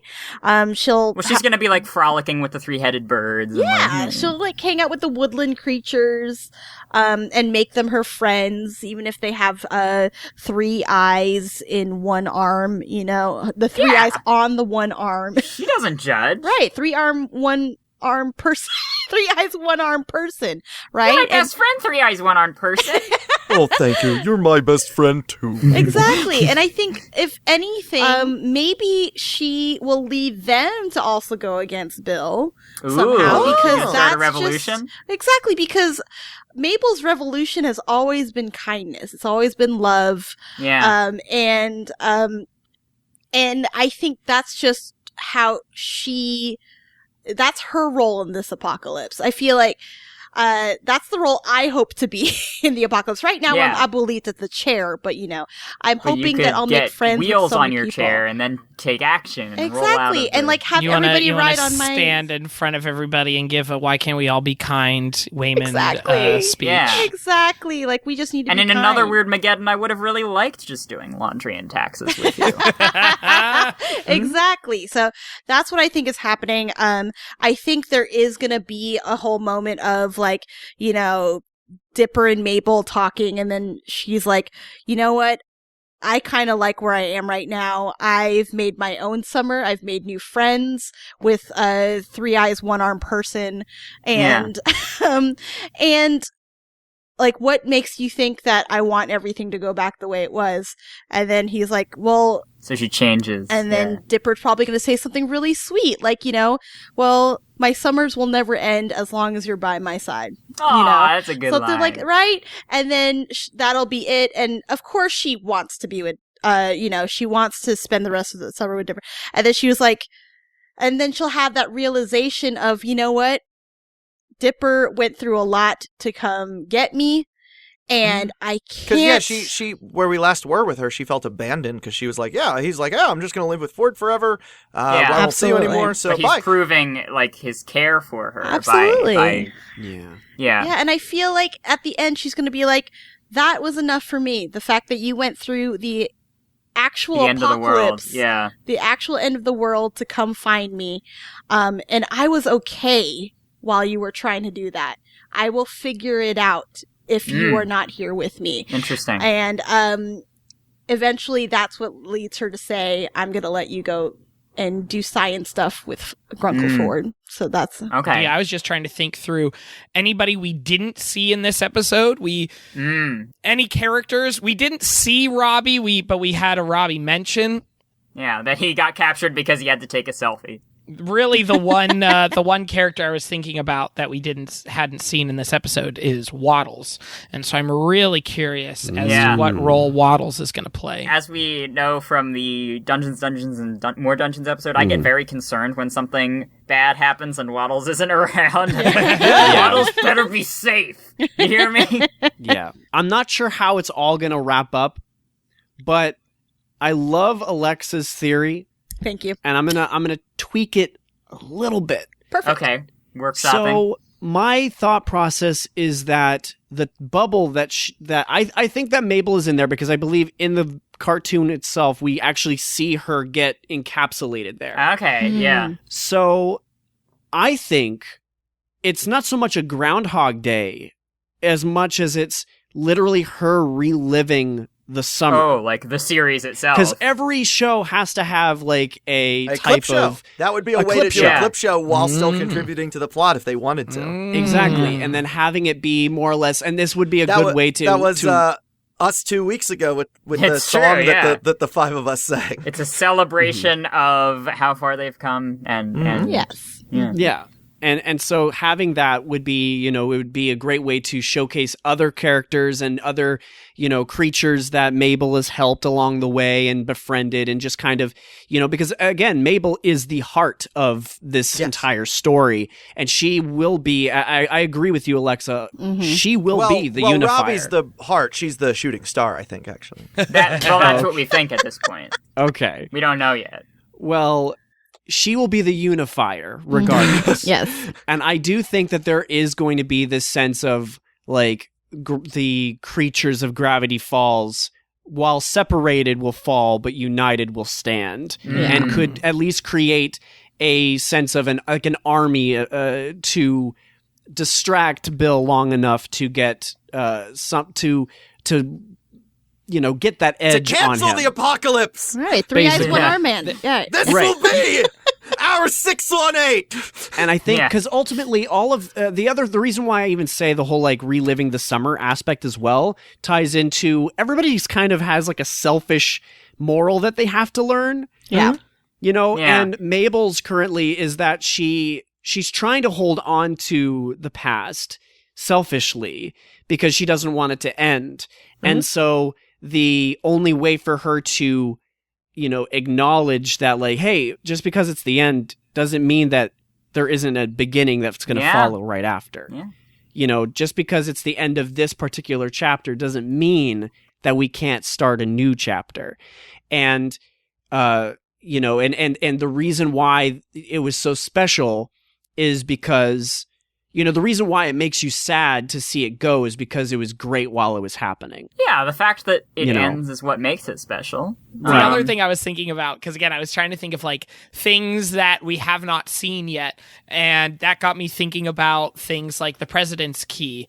Are there other tools? There's other tools that Dipper has collected along the way, right? To the other kind of we've got like of the Infinity Die. Yeah. I can't think of other things, but I was like, because I was thinking, okay, I want to see that President's Key come back. Unlocking the Mabel Marble would have been the perfect case for it. I love the Mabel Marble. They got a key already, so they didn't need a President's Key. And then it was like, you know what a key is used for putting into a keyhole. And you know who's a keyhole? Well, keyhole is a keyhole, I believe. Yeah. So you're saying that while Dipper's going around as the kind of the sort of the key master. I got it. I'm thinking now that like, what if all of the tools that Dipper has collected are each gonna like perfectly defeat one of Bill's henchmen? Yeah, the henchmaniacs. Yeah. And to kind of tie back into what else you were talking about with Waddles, David, I think that Grunkle Stan and Waddles have been chilling. I feel like they've been kind of buddy cop in this entire thing, like, through the apocalypse. Waddles is actually the bad cop. I'm the good cop. Yeah. Stan was actually going to do something about the world ending, but he can't reach the remote, so. Yeah. So him and Waddles are just gonna ride this one out, I guess. I think like Waddles became like Stan's ottoman or something, like something to put his feet on. Much like Abuelita is a chair. Yeah. Abuelita, much like Keyhole and the President's Key have to get together. Abuelita and the Waddleman have to get together. The Waddleman. Wow, because I was just thinking that Waddles was just himself, but like just being the ottoman. Oh, he hasn't changed. He hasn't changed, but that's even better. You got to combine the lazy boy and the ottoman. Right. To save the world. That's perfect. Maybe Lazy Susan turned into a lazy boy. Maybe Lazy Susan. Or she turned into a lazy Susan. She turned into a statue, sadly. I was really hoping that would... Oh, that's right. She did. I wish that was true, though, Ella. They were playing Spin the Person with her. Yeah. She did become a Lazy Susan because they spin her. That's true. Lazy Susan became a Lazy Susan. Yeah. Oh my god, she spun. I didn't even think about that. She did spin. And when it lands on you and Spin the Person, you get eaten, I guess. Yes. Which is fair. Everybody gets a nice little spice. We got some person. No, maybe they are kissing. You don't know.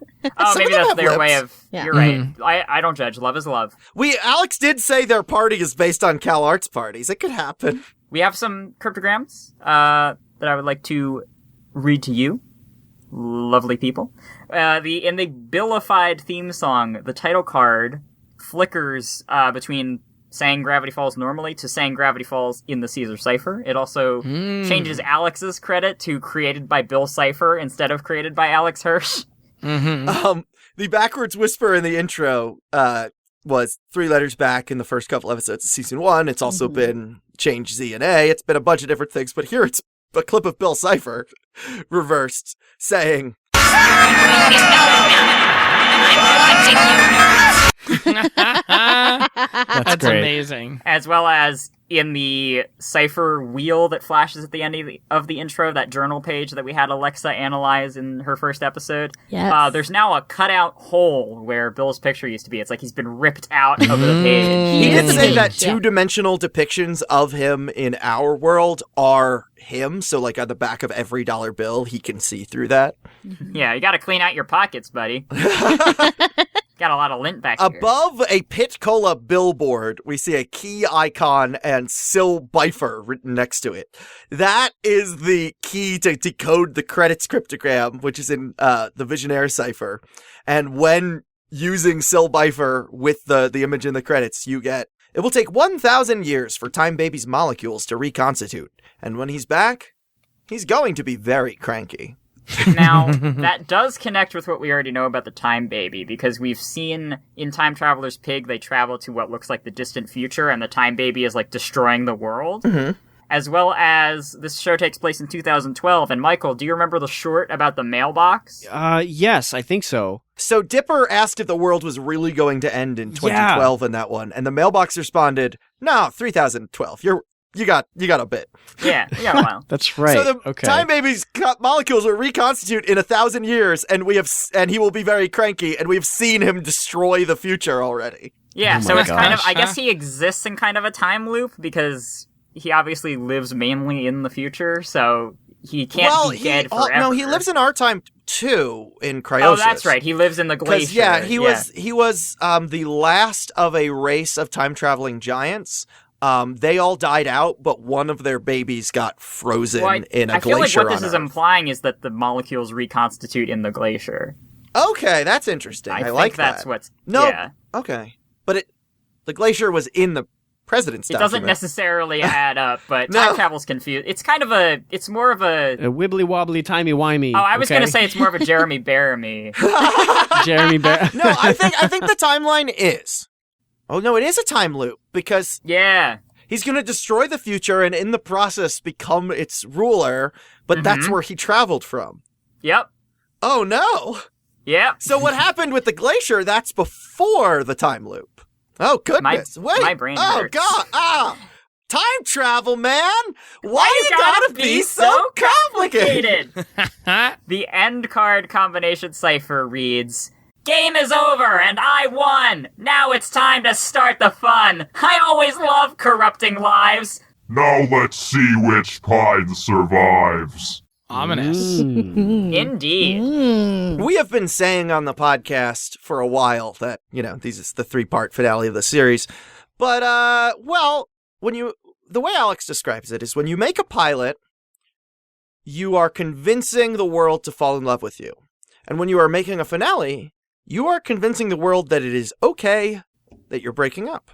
Yeah. And so Alex, a month after this episode aired, Alex posted to his Tumblr, schmalikschmersh.tumblr.com. Which he made specifically to post this. This is the only post. Yes, a Tumblr post with the header, "Goodbye, Gravity Falls."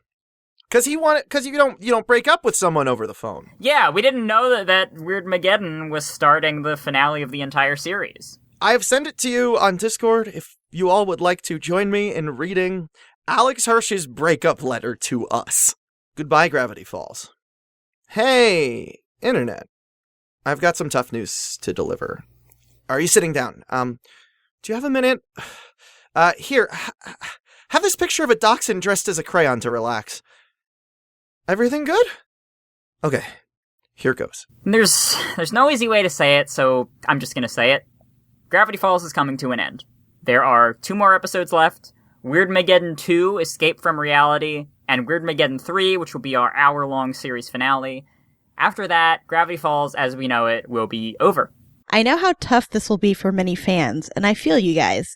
But before you start sending me gifs of pitchforks and torches, let me explain. The first thing to know is that the show isn't being canceled. It's being finished. This is 100% my choice, and it's something I decided on a very long time ago. I always designed Gravity Falls to be a finite series about one epic summer, a series with a beginning, middle, and end. There are so many shows that go on endlessly until they lose their original spark, or mysteries that are canceled before they ever get a chance to pay off. But I wanted Gravity Falls to have a mystery that had a real answer, an adventure that had a real climax, and an ending that had a real conclusion for the characters I care so much about.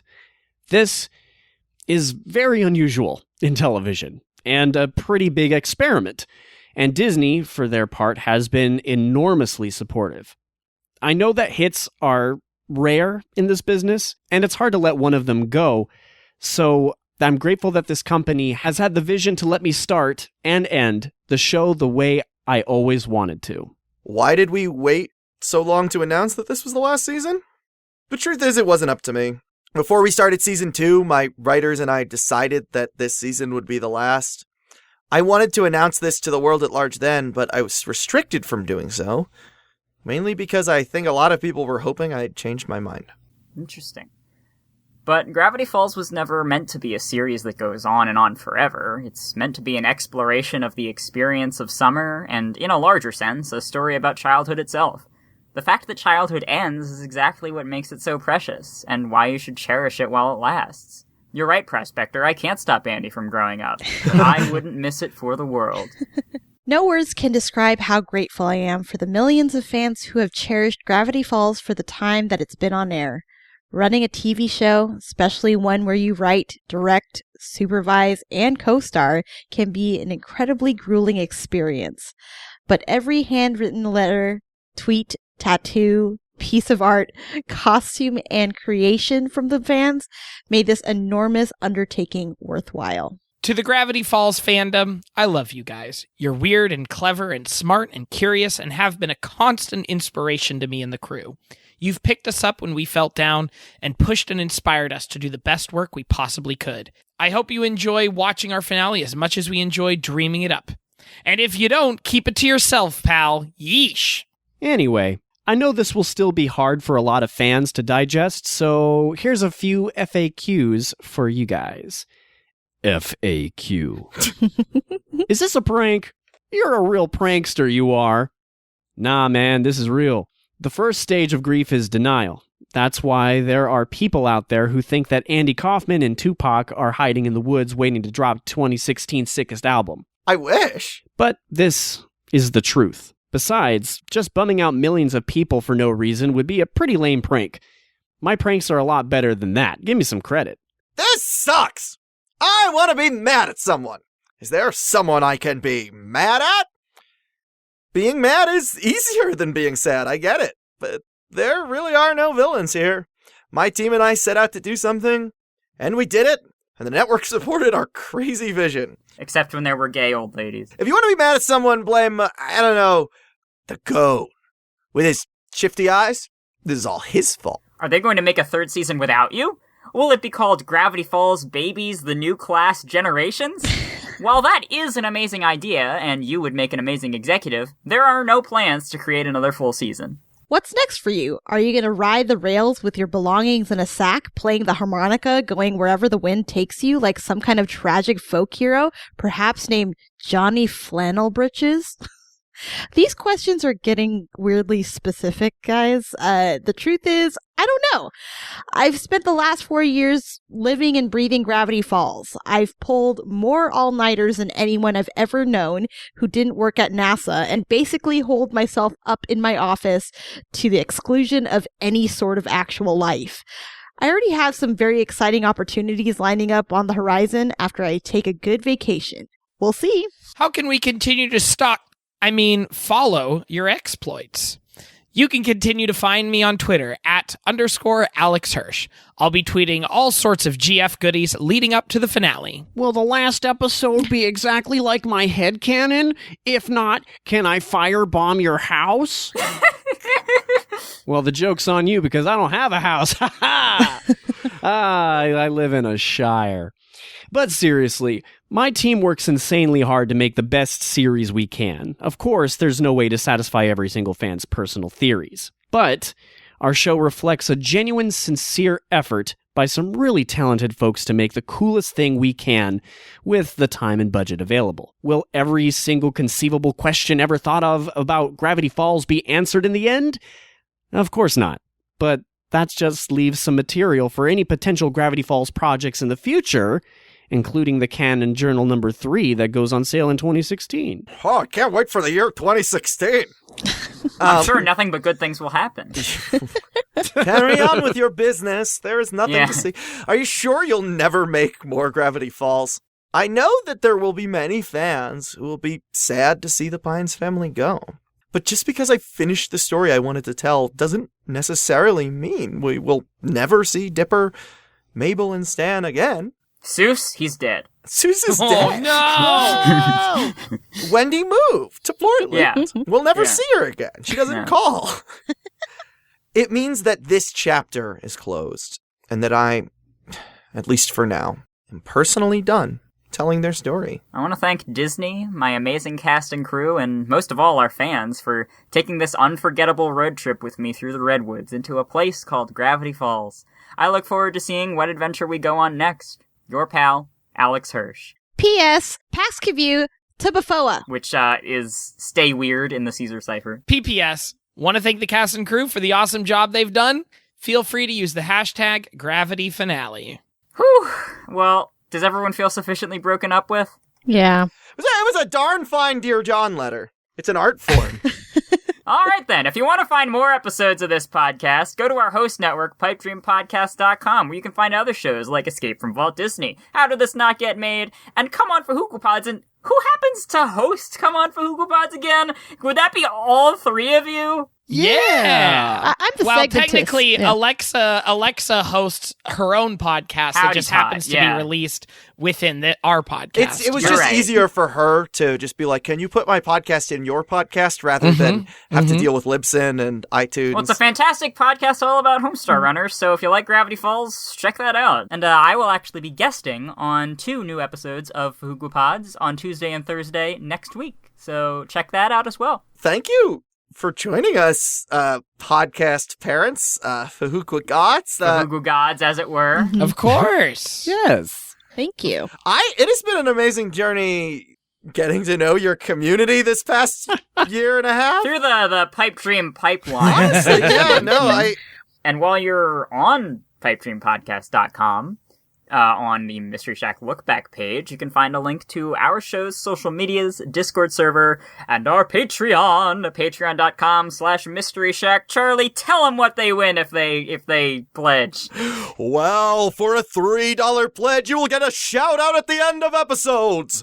$5 will get you into viewing parties for the episodes. Tonight in the Discord, we'll be watching Zipic the Foxo, aka Weirdmageddon Part 1. And $40 gets you a voice or art commission from Charley or Ella, respectively. You're a complete loser. Oh, I was about to say, and if you don't subscribe, you don't get to come back tomorrow. You don't even get a lousy copy of your home game. I was on Mystery Shack.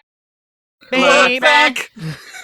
Well, actually, you can get a lousy copy of our home game at our merch store at crowdmade.com/collection/Mystery Shack Lookback. Now, the home game might resemble a t-shirt more than it resembles a museum. Maybe like a button. Yeah, thanks so much to the three of y'all for stopping by and having an epic crossover event. This is my multiverse of madness. I'll tell you what. Yeah, no, like the Avengers. No one makes the Avengers is the most. No, not anymore. Everyone has tried to do crossover films since Avengers. This is my Chippendale Rescue Ranger. Oh, yeah. You can contact us at mysteryshacklookback@gmail.com to tell us your experience of being broken up with by Alex Hirsch. What did that jerk do to you? Thanks to Brian for doing the instrumental for our theme song. My Heart's in Gravity Falls, which is kind of encapsulates the same feelings, the same vibe as that breakup letter. So check it out. The link is in the description. I like to think it's more optimistic, more sweet than bittersweet, but the bitter is in there a little. No, it's nostalgic because I think it's meant to be from the perspective of, say, like where we are now in chronologically looking back at the Mystery Shack, as it were. That's a good rhyme. We should do something with that at some point. Rather than being right at like the fresh wound of the breakup, it's like it was fun while it lasted is kind of what exactly. It's like, oh, remember when we were dating Gravity Falls? Oh, those were good. Those were good 4 years. And the Hall of Conspiracies intro is performed by Sim and the Dimbulb V2-0. However, today the intro voiceover was performed by David Spencer, Alexa Cuizon, and Michael William Hunter. Thank you to Tsunami Holmes for making the font that we use in our thumbnails. And Adam, thank you for rearranging our saliva glands so they're no longer from where we were located where we record. It actually really helps. I was gonna do my regular outro song, but considering the apocalypse is currently ongoing, you would think it kind of brings the mood down, but I'm actually in a really good mood. As a matter of fact, today's just so wonderful. I feel like chuckling. Ha ha I feel all fuzzy inside like a duckling full of tarantulas. And now that I'm here tonight, it's gonna get weird.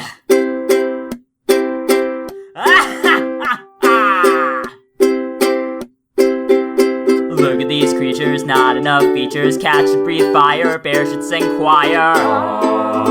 Very nice. Look at this tower under my power. Look at these people, puny and feeble.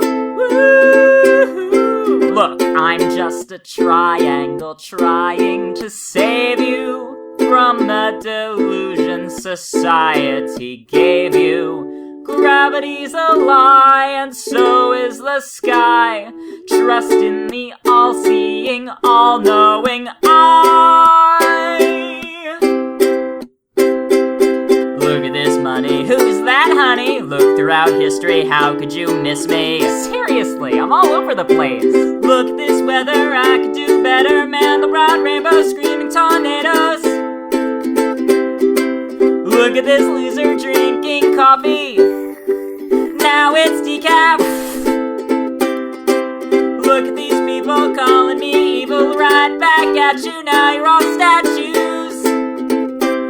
Now everything you know has disappeared. It's gonna get weird. Hey, YouTube Ford. Hello, Table Read Stan. Care to explain what you're doing in my lab? Well, I charged a bunch of people a lot of money just to say their names. Suckers.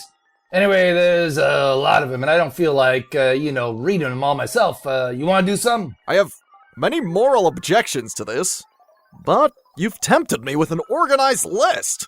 Thank you, too, Daddy Driftwood. And Daddy Buttons. Friendly Local Geek. Fun Boringness. Hugh Salinas. Juno Series, I guess it's pronounced. Liz Clark. David, oh boy, okay, Gansel? You got it, yes, Gansel. Aren't you Mr. Fancy? I was voted Mr. Fancy 5 years running. Don't remind me, I remember. Richard Scanland. Jamie Belts. I want to belt a couple of shots of whiskey after this list. Go ahead. Ryan Faber.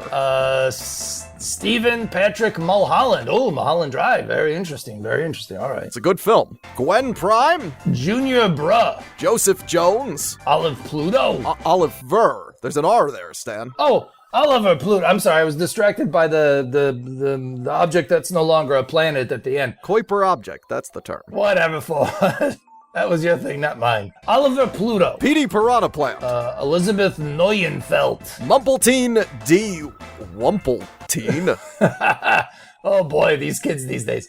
Vanillin Sucker. Zucker, not sucker. Whatever.